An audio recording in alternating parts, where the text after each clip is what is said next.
Make sure I turn my excellent.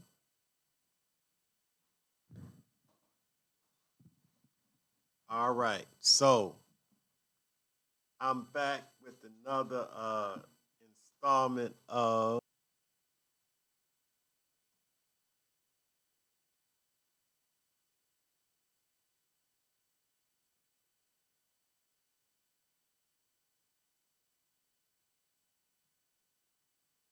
and yeah.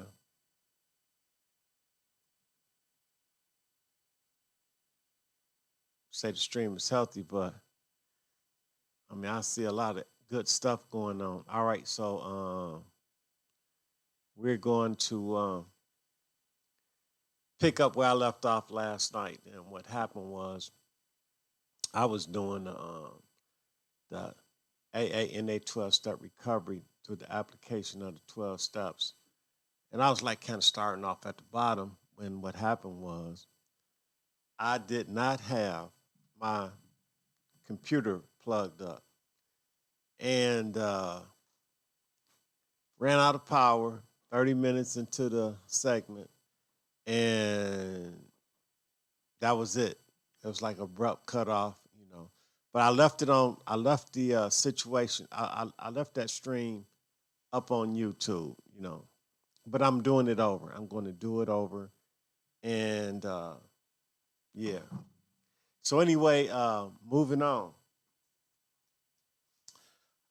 I'm really trying to keep this one really tight. Excuse me. I'm want to keep this kind of like simple, very very simple.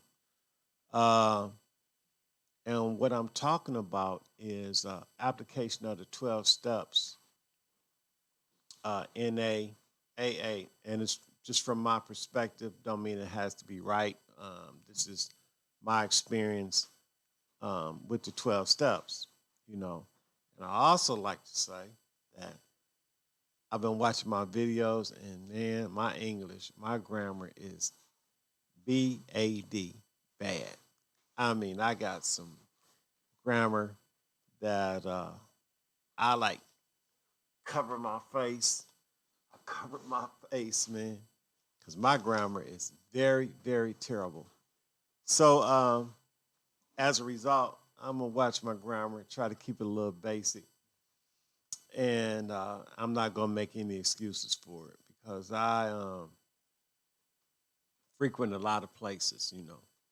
So anyway, we moving on. I want to talk about uh, recovery and coming into recovery, and you know, how does an individual end up in recovery? How you know what happens to a person where they do excessive drinking, excessive drugging, excessive gambling, excessive excessive. Let me make sure I got my. All right, yeah, excessive gambling, drugging, promiscuous sex, um, overeating, to the point where they ruin their life, basically, or they're at the verge of ruining their lives. Because you know some people can afford to do monetarily anyway. They have a lifestyle. They got so much money they could afford to live um, basically the way they want to. But however, their quality of life is very much diminished as a result of certain habits that they have, you know. And then as a result of the habits that they have, they are eventually they either kill themselves or somebody have to manage their affairs. And if you're poor like me and ain't got no money, you know, you might end up homeless, a derelict, you know, like living up under a bridge somewhere or in jail. So it's like jails, institutions, dereliction, and death. And see, it has nothing to do with the intellect of a person, you know, because as we seen throughout history and or the news, if you keep up with the news, You see it's a lot of, or people that you may personally know. They could be saying, well, such and such is very, very intelligent. You know, how did they end up?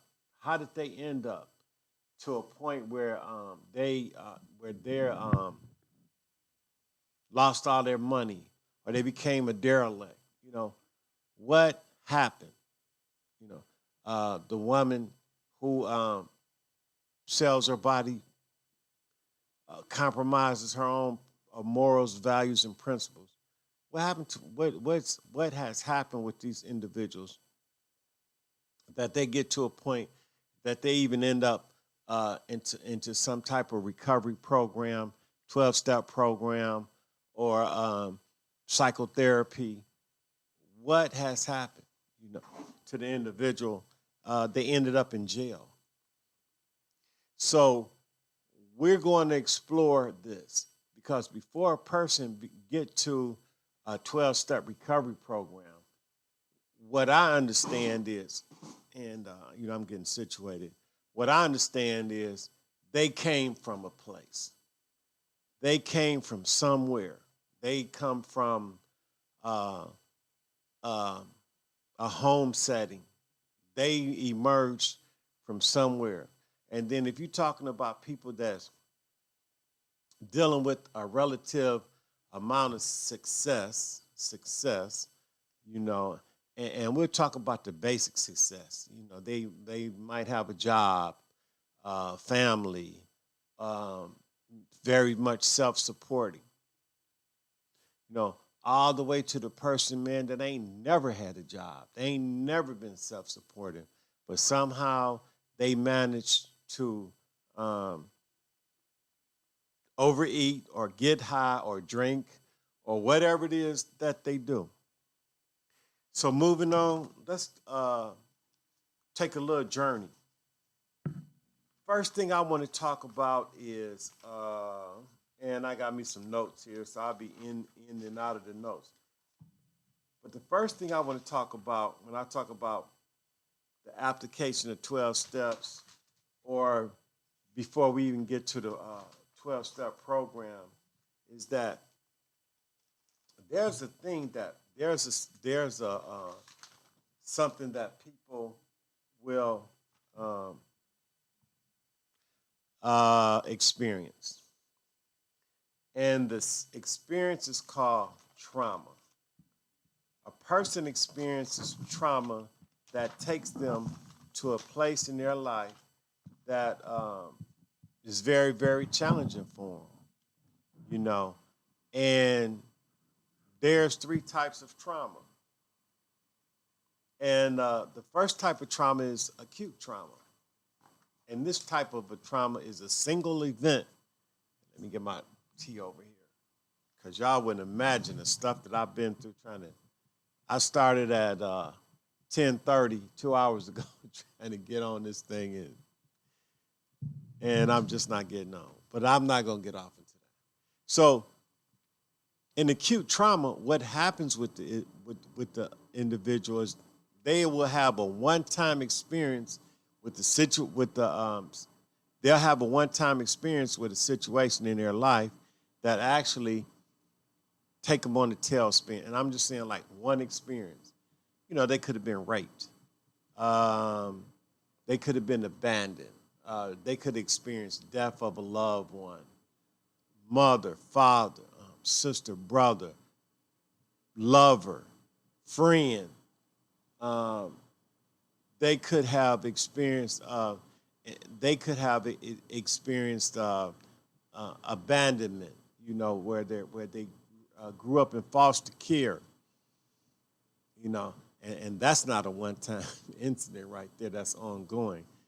But however, I'll just say an abandonment issue.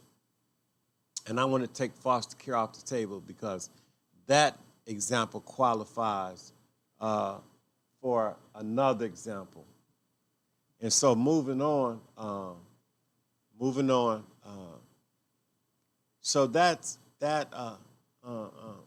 acute trauma will happen to an individual, and what happens is they it will affect a person on 4 levels: mentally, physically, spiritually, and emotionally, and which I call the makeup of the human being. And when I talk about mental, I mean it affects them intellectually, although it may not stop them from getting a degree or a trade or making certain decisions. But we'll see how this affects the intellect later on. Then it'll affect their spirituality, or it would affect them spiritually. And when I talk about spiritually, I don't mean like some type of a religious dogma or philosophical dogma. What I mean is it affects their energy. It affects them energetically. And then the next one, emotional. It affects them emotionally. They can have an emotional breakdown. And what I mean when I say emotional, I mean devotional. In this instance, I mean devotional. And as we go on further into this, we'll see what I mean when why I'm saying devotional. And it's not to exclude any other different meanings of emotion, of emotional, but the reason why I put in devotion is we shall see. So hang on in there. And then physical, or the body. And a lot of times the symptoms, and that's what we're going to call the drugs or the alcohol, the promiscuous sex, the gambling, the overeating. It results in a physical manifestation. We can see it on a person's body, you know. And also I want to include binging and purging. Binging and purging. And as a result, we can see it in a person's body manifested physically on a person's body. If it's overeating, what? They may tend to be overweight. You know? And one of the symptoms is, let's just say, in my case, I'm 6 feet tall, 6'1". My average weight is 190 to 220. But I might weigh like 300 pounds, 285 pounds. And it's and you can see it in my stomach, in my face, and so forth.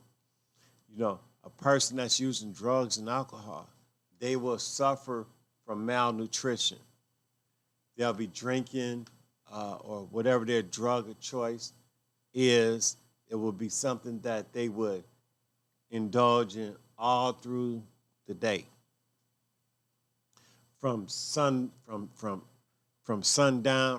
up to sundown.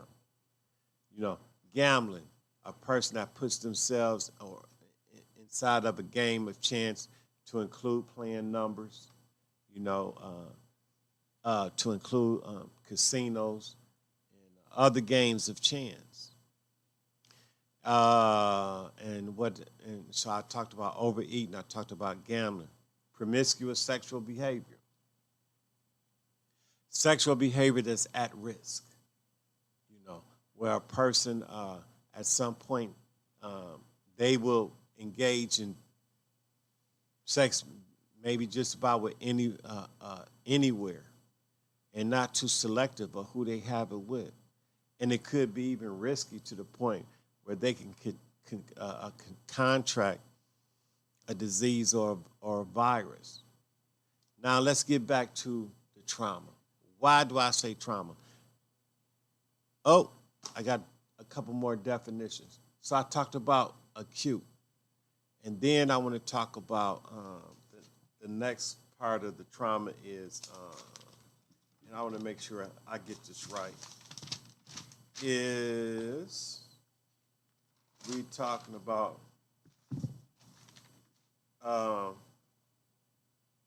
chronic trauma. Chronic trauma this comes from repeated and prolonged exposure to a highly stressful event. And it says prolonged prolonged or prolonged or repeated. So this is the same event or one event, and it's prolonged or it's repeated. And then I'm still go back to like the abandonments, the rapes, the abusive relationships,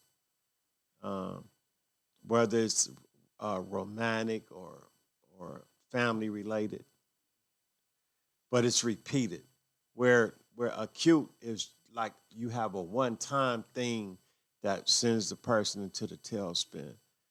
Inside the chronic, you have a repetitive, and it brings on a lot of stress. And you know, it could be situations at work. Yeah. And so moving on to the next one is complex trauma. And what complex trauma is, it is a series of traumatic events that happens to an individual. And I said a series, two or more things that's constantly happening with this individual. They could be homeless. They could suffer death of a loved one. Go back into the molestations and the rapes. And the reason why I bring this up, because these are things that happen from my firsthand experience that I've seen. These are the things that commonly change a person's life,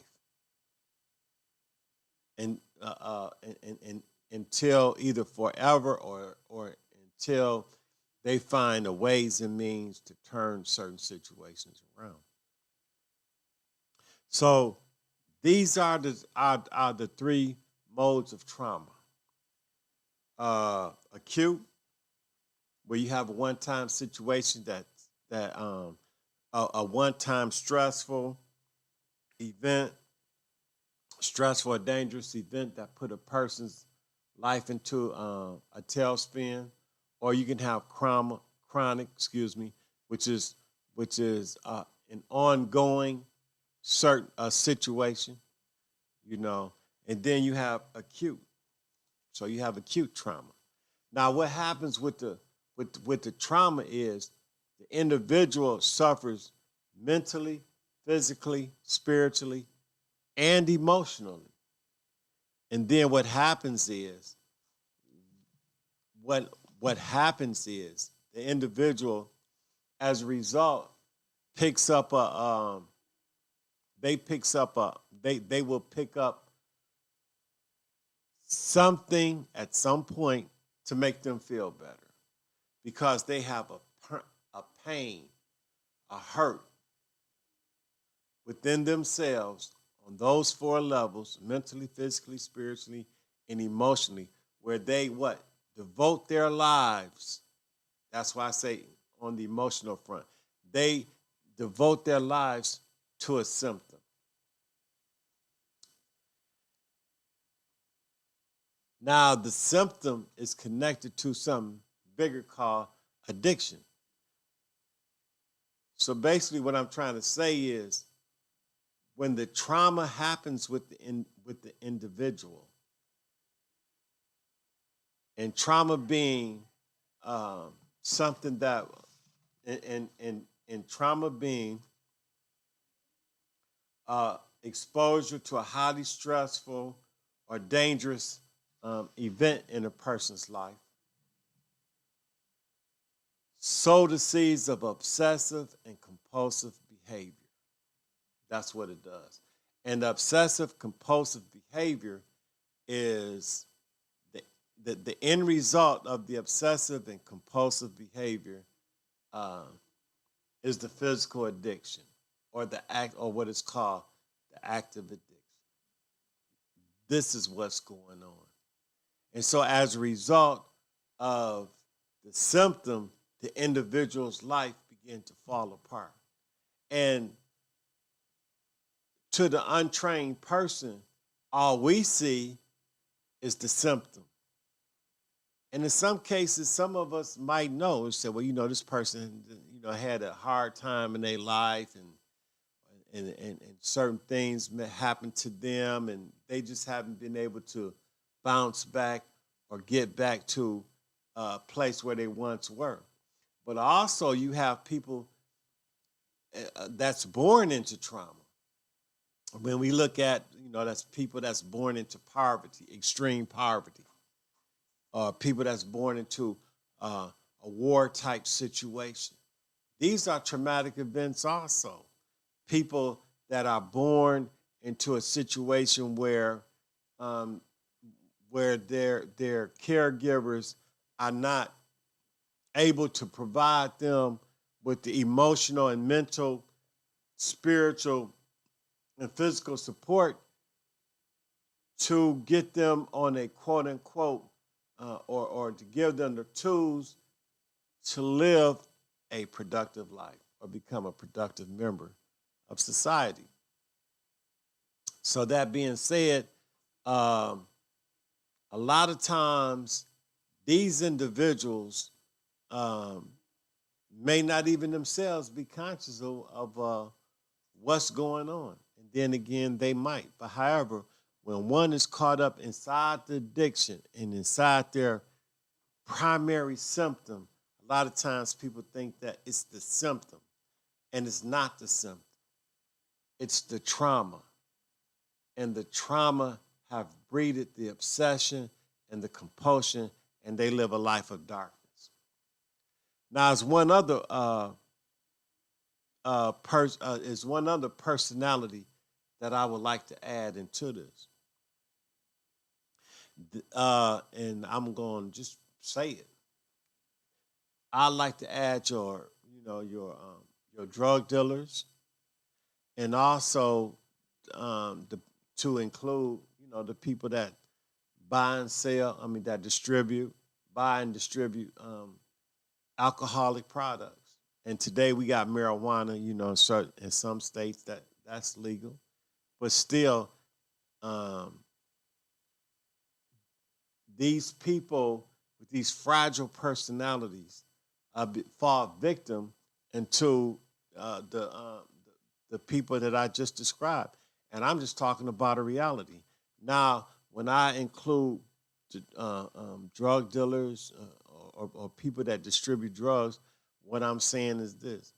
They're not only sick as the person that they're selling to, they're even sicker. When you look at the person at the corner store who owns the corner liquor store, for money, they putting out a poison that's really hurting some people in the guise of, they grown and they know what they're doing. Yeah. But I'm not here to talk about how a person make their money and their morals. I'm here to talk about recovery. Because as a result of what I just mentioned, this is how recovery came into play. Recovery didn't come into play because there were some people that was living healthy lives and normal lives. No, there was a result, and then there was some that was turned to. And then I know some people might say, "Well, what about the people that overeat? Can we say that that Walmart is, take some type of blame or sicker?" I'll say this: like everything else, there's different levels of addiction, and people have their own level that they fall into. Where food and sex might be a drug for some people, alcohol and drugs are drugs to other people. So and everybody that drink is not alcoholic, and everybody that use dope ain't a dope fiend yet. I don't put yet on there too, and it's just not. But I'm not gonna have that argument right now, but I would like to, put some thoughts in there and try to keep everything balanced here. So moving on, and talking about the traumatic situation, the obsessive and compulsive behavior, and then the end result is which is obsessive and compulsive behavior is equated with addiction, whereas it's manifested through the symptoms of the things I just stated: the gambling, the promiscuous sex, the overeating, the drug use, and the alcoholism. Or yeah. So moving on, when trauma occurs, at some point, resentment, anger, fear, and rage manifest. They will manifest. People, for example, a person that's put into foster care by their parents, mother and father, they're put into foster care. From what I've seen is people have, there's some people that come out with a lack of self-acceptance and rejection. They fear rejection. Excuse me, rejection. And rejection is very painful. I mean, nobody likes to be rejected, especially by your parents, right? Your mom, your dad, So what happens is resentment builds. And what is resentment? Resentment is living the past anger as if it happened over and over and over again. And it's also very painful. Resentment is living in pain, like you drunk some poison. So what happens is, inside this pain, a person usually, in some cases, seek after something to fulfill that pain or void. And let's call it a void / pain. And they'll find it in their symptom, their drug of choice. They become angry at first, like when they find out, hey, my mom and them got rid of me, or somebody that's got molested, and then depending on what the situation is, especially if it's from a family member, especially if it's from a family member or a loved one.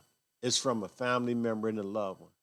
So what happens is resentment and anger, and then there's a certain amount of fear that occurs. And a lot of times people would think of fear as being scared of people. But nah, that's part of that fear. But also it can range from being able to come out and engage society. Yeah, engage society. That could be a part of that fear too. Fear that something's going to happen. Living in the what if and in the what if and if only type situation, So moving on. Okay, and so when you have resentment and then you got anger and you got fear, what can happen with a lot of people is rage. The expression of all three is not too far away. It's close by. People can, go from 0 to 50.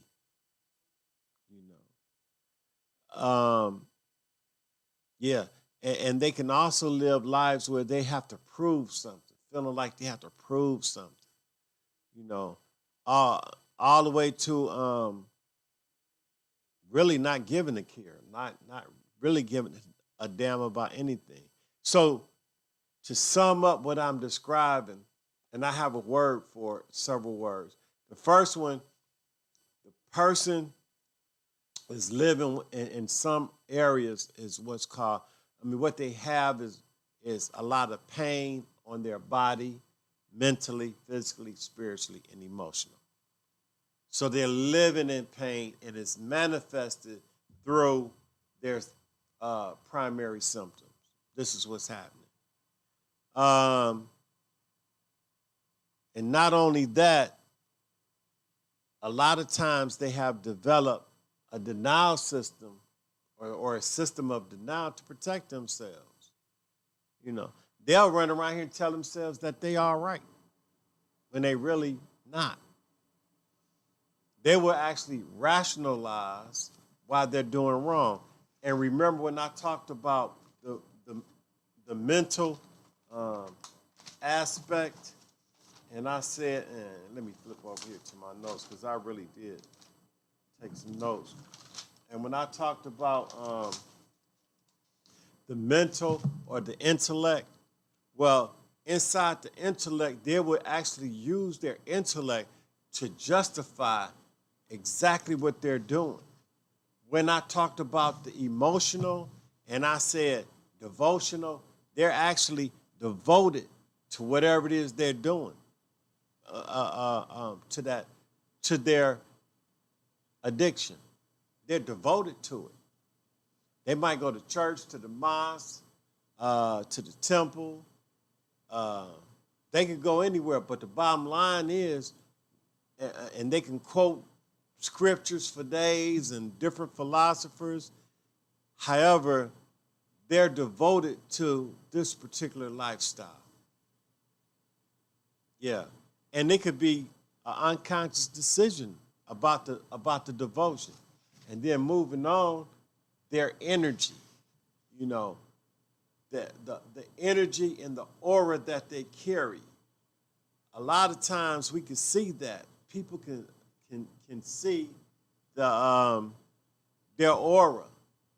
And they say, man, John Doe, oh man, he's just got this dark cloud that hangs over. Or they'll talk, oh, Lisa, Lisa, man, I remember back in the day, man, Lisa, she was, bright and in school, and she was a nice, she could play sports, and, but then when this trauma hit or manifest, and I'll say, because sometimes things happen to people when they're kids, and then it'll manifest later on. The trauma will. And when the trauma manifests, then it goes into the obsessive and compulsive behavior, and they start living a life of darkness. And what I mean when I say darkness, I was talking, I went into it a little earlier, a life of resentment, resentfulness, anger, and fear, and rage. And we can see social graces disappear. So anyway, moving on, man, what I just described is, before we get to the recovery aspect, we have to understand the generalization of what addiction is other than a symptom. And how the addiction and the alcoholism resulted, because I don't want to leave out the alcoholism. And then when you look at even in alcoholism, when you look at the word alcoholism, and alcoholism, like addiction, is a practice, because it's an ism, and it's something that a person believes in, like socialism or communism or Nazism or Americanism or Catholicism. You got alcoholism, and it's an ism. And just like you have addiction is a practice where the person puts their mind, their body, their soul into the whole thing, mentally, physically, spiritually, and emotionally. So that being said, the individual now lives a life of resentment, anger, fear, rage, and then you have the byproducts. You have the principles that supports addiction. And what is that? Lying. You got dishonesty. You got closed-mindedness, selective thinking. You have isolation. You have some people, they're only going to travel among certain people. They will protect their lifestyle by any means necessary, even if it means like going to jail. So now we talk about addiction, because in order to understand recovery, you must understand addiction. Addiction must be understood. Alcoholism must be understood. And to understand how or where it came from has to be understood, or some type of understanding. So going back and backing up, a person is living in what I call darkness. They're living in darkness. And their darkness is connected to it emanates from the trauma that they experienced on one of those three levels: acute. What is it? Let me get back here. Acute trauma, chronic, and complex. One of those three. And understand this. To understand trauma and how it affects a person on all four levels, the obsessive and compulsive behavior of the individual will clearly be seen. A lot of times we ask, like, well, why that person, live like this? They got all this money, they got a career, they got the family, they got everything I wish I had, all the way down to why do they want to sleep up under that bridge over there? Yeah. Why? Well, it's a result of the trauma for most people in most cases. And understand this too. Like I said before, trauma can occur at any age, in any phase of a person's life, to them even being born into the world, coming into the world. They can be born into trauma. Now, here's the choice that the individual makes. The individual will make a choice. Do they want to live, or do they want to die, or do they want to exist? However, let me add something here. Until a person reaches a point or a crossroad in their life, they cannot be helped. You could pray over them, you could beat them, you could lock them up, you could pay them, but they're not going to change. It's going to have to be a situation is going to have to happen to them where they experience pain on the same four levels that they received the trauma on. There's going to have to be a equal and opposite reaction. That's what they're going to have to experience. Ain't nothing nobody can do. until they experience the pain that's going to cause them to say, ouch. And I'm quite sure there's some of us out there that we know of some people who have experienced so much trauma in their lives, and they're out there in the streets, or they're out, or they're doing whatever, and they're out in the streets, or they're in these hotels or casinos, or they're suffering from their alcoholism or their drug addiction or their overeating, and we saying, man, how can they do that? Understand this. As a result of the trauma that they experience, in their mind, they're conditioned to take a lot of pain. And it'll take the equal, what one of my friends call ass whooping, for them to even catch a thought. Now, I understand this too.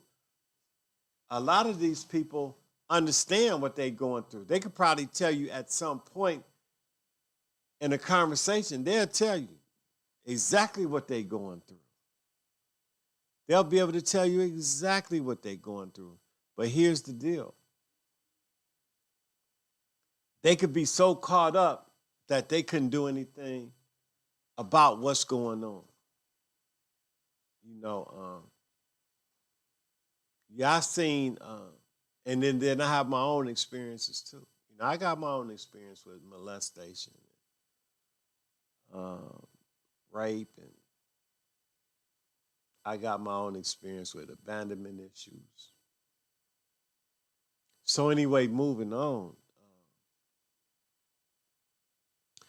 and I, you know, and every time I think like that, you know, and every time I share those experiences, you know, I have to kind of like regroup, because, you know, me being in recovery for 34 years and adopting recovery as a lifestyle, adopting recovery as a lifestyle,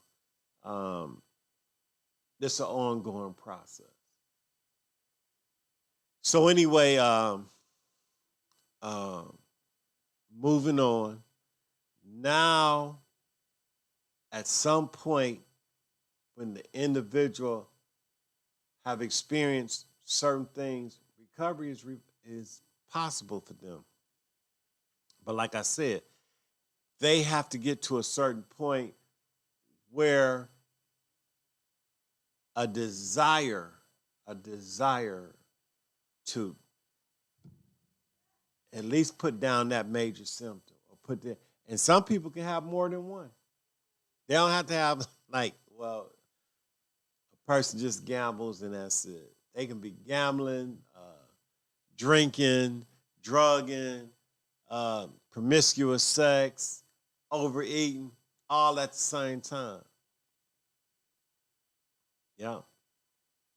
And then you got another type of person too that could put all that stuff down, put the symptoms down, and then have trouble dealing with the obsessive and compulsive behavior. Why? Because it could shift to a whole nother level. That's what makes addiction and alcoholism so cunning and so baffling. And see, here's another thing, that the person can get caught up in the principles, the dark principles that they practice,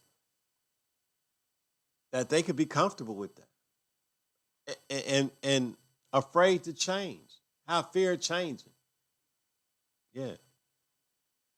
You know, so moving on.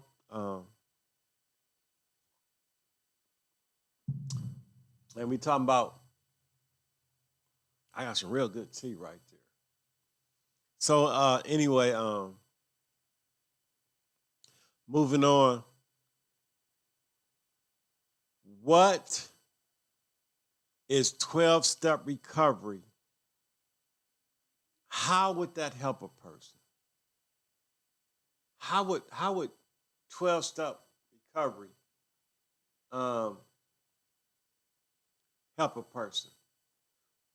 Well, here's the trick. 12-step recovery is not going to help anybody that don't have an honest desire, number one, to want to be helped. You have to have an honest desire to want to be helped. And at some point, you have to experience your own pain of living the way you live on all 4 levels, just like you experienced it in the beginning. And then you have to be willing to put that, to cease your symptoms. Symptom or symptoms, plural. Yeah. Now, once the decision is made that you're going to put the symptoms down and you're going to make a decision to what? Change your life, you have to go back and look at your own trauma. And that's the one that if 100 people come in, I'm going to keep the numbers simple. If 10 people come in, I guarantee you 5 going to stop using. No, 5 going to go out, 2 going to stop using, 1 is going to question, and 2 going to actually recover. 2 is going to actually recover. Because what runs a lot of people out of recovery is this. They actually, when they say, okay, you got to take a look at your past, a lot of people who don't want to deal with that. They don't want to, they got some reason why they don't want to take a look at the past, at their past. And it's what? It's the trauma that they need to look at. They need to look at their own trauma and what's happened a lot of times is the trauma is so great that they have a system of denial that say, well, I ain't gonna look at that. However, this is what the individual is recovering from. This is what they're recovering from. So they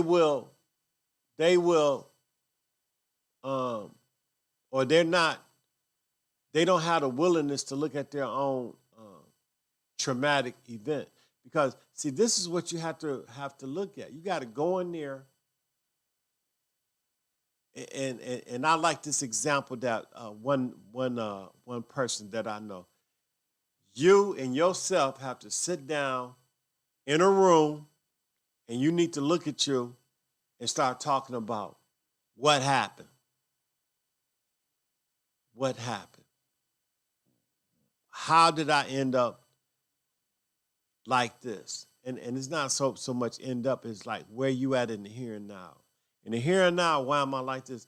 And looking at traumatic events, man, that could be, and depending on the trauma and how it was unfolded or unleashed to the individual, man, it could be, man, because see, you could start looking at, for example, when I talk about abandonment issues, man, you start talking about when mama abandoned you and daddy abandoned you and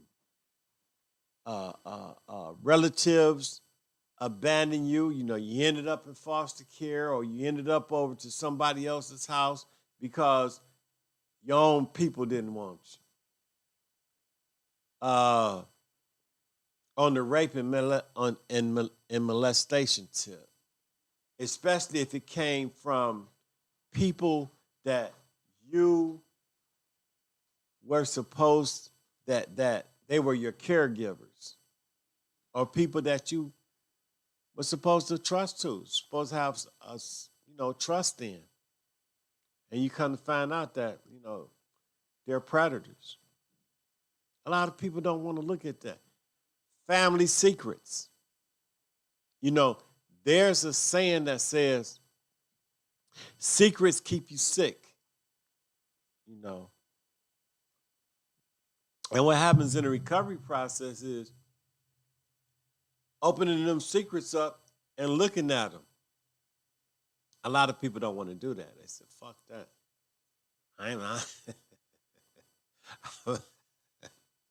I'd rather keep the secret than to talk about what happened to me with Uncle John and Auntie Jenny and cousin Leroy and cousin Wilma, my mama, my daddy. Yeah, because a lot of times we get caught up on titles. And then a lot of times, too, another thing, you have to look at the part you played in it. Because some of us, especially when you talk about complex trauma, a lot of us had to play a part in that. At some point, a lot of that got comfortable. We got real comfortable with complex trauma. I'm not talking about with acute and chronic trauma. You know, I'm talking about the trauma where some acceptance came in, where maybe at some point there was a benefit to have the things happen to you that happened to you. To some point you became a volunteer. This is where the recovery process comes in. Or let's say it stepped up a whole nother notch. And then what the 12 steps do is after you put your primary symptom down, you start dealing with you. And a lot of people don't want to deal with themselves like that. And that's why, in my mind, you know, and I do believe a lot of people, man, eventually go out or they stop coming to meetings. And some stay clean. You know, they'll find another modality like church or something like that. Church, mosque, temple, different other philosophies. But the person that takes the time out and do the step process, walk themselves through the steps to deal with their trauma and to look at not only what happened to them, but their part in it without blaming other people or putting the blame where it belongs, they grow spiritually. They will actually grow spiritually. And this is the purpose of 12-step recovery. And the reason why I point out AA and NA is because this is where recovery began. You know, as far as the step process. And I could talk about some other 12-step programs. I could talk about other 12-step programs. But I'm talking about these two because this is my experience. This is where I got a lot of my experience. When I came into recovery, you know, in my first year, it was with AA when I first came in, and then with NA. And then I gravitated towards NA, and I stayed there, but I still read, AA literature. So anyway, talking about the step process, when we start getting into 12-step recovery, we start putting you to what happens is the program take you back to a spot or a place in your life before all this other stuff happens. And then if you're born into a traumatic situation, and whereas complex trauma, you was born into a complex trauma situation where you had a series of things of dangerous and what is it called? Dangerous and repeated and prolonged exposure to violence, sexual misconduct, the development of abandonment issues, then what 12-step recovery does is begins the healing process of turning the principles that were developed from traumatic events, from obsession on compulsion or alcoholism or drugs or drug addiction, gambling addiction. It begins to offer spiritual principles to replace dark principles. Thus, you become what? You start shedding the light on your own situation here. That's what's happening. So that being said, we learn how to apply 12-step principles. And what's embedded in each principle, in each step, is a set of principles to help heal the individual from the addiction, and from the trauma. Now, I understand that it's on the individual to face their own dilemma, but understand that in fellowshipping, that there are people who have lived your dilemma and found a way out.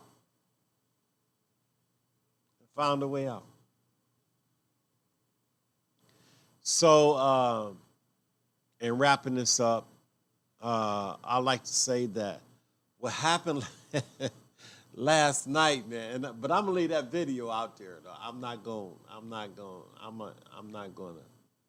change it. I call that one video 2, and this is video 3.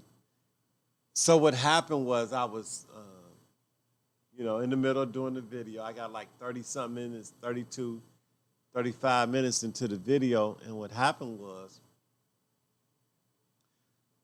my computer started going dead as a result of me not plugging it in. I'm running on the. I was running on the battery and not the electricity. And then what popped up on the screen was, your computer's about to turn off. So I had my monitors, because I got a nice little rig up here. And I have my laptop going. I got 2 monitors going, and I have a mixer going. And what happened was I couldn't find out where it was unplugged. Where the connection was separated at. So what happened? But anyway, leave it out there. And to me, that makes the thing more, that makes this program that I'm developing, because I'm still learning, as you can see. I'm still learning how to do YouTube videos, because I'm going to keep doing them until I can't do them no more. And then I'll be starting a podcast. So my next one is going to be going into the 12 steps of recovery. This was just to lay the foundation, the foundation of darkness into the light.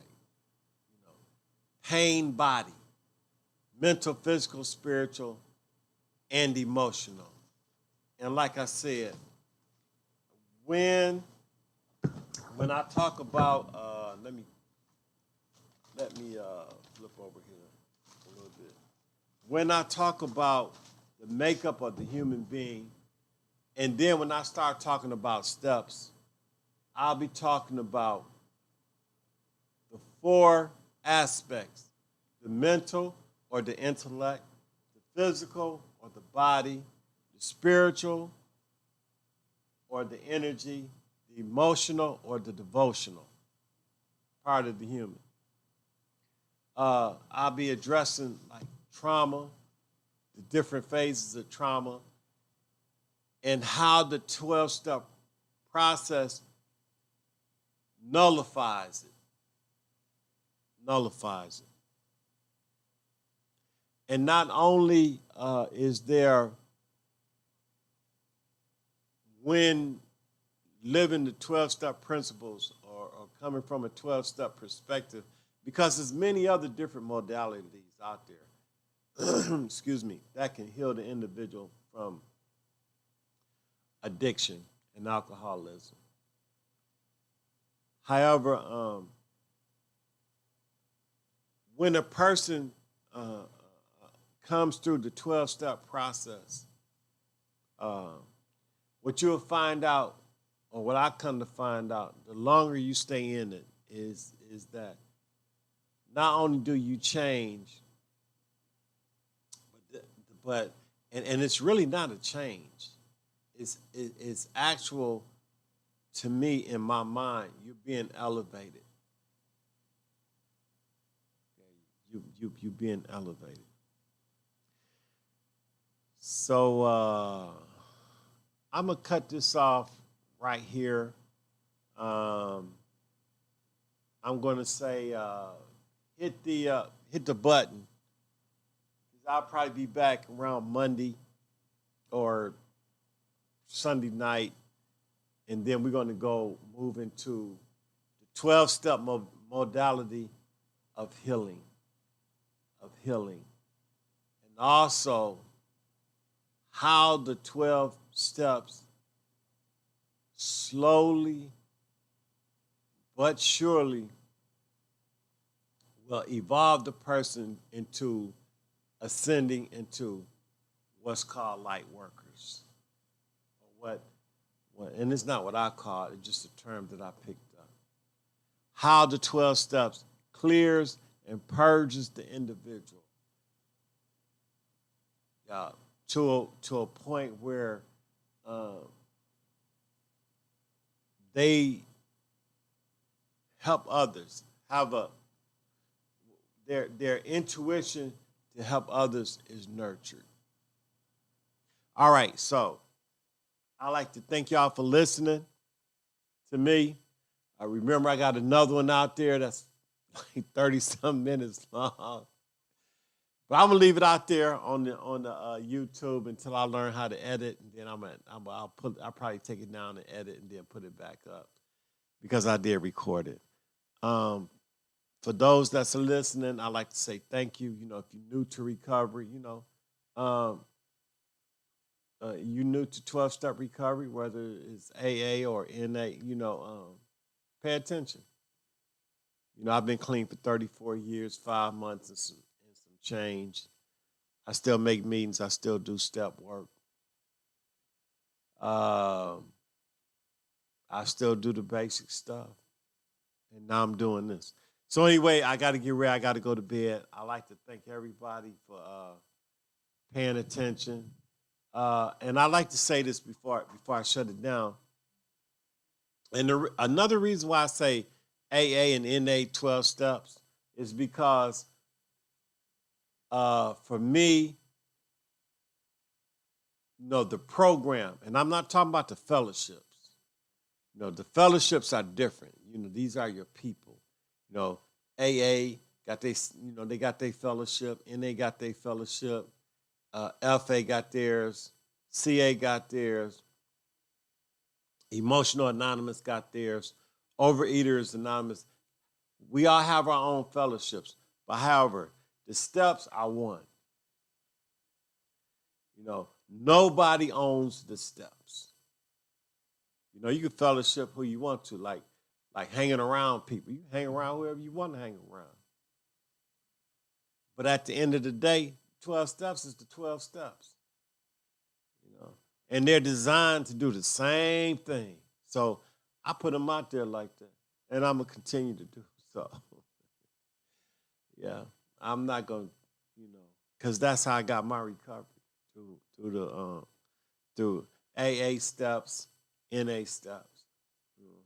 I mainly fellowship with NA, but I started off with AA. I did. Back in 1986, January, actually. So thanks, and I'll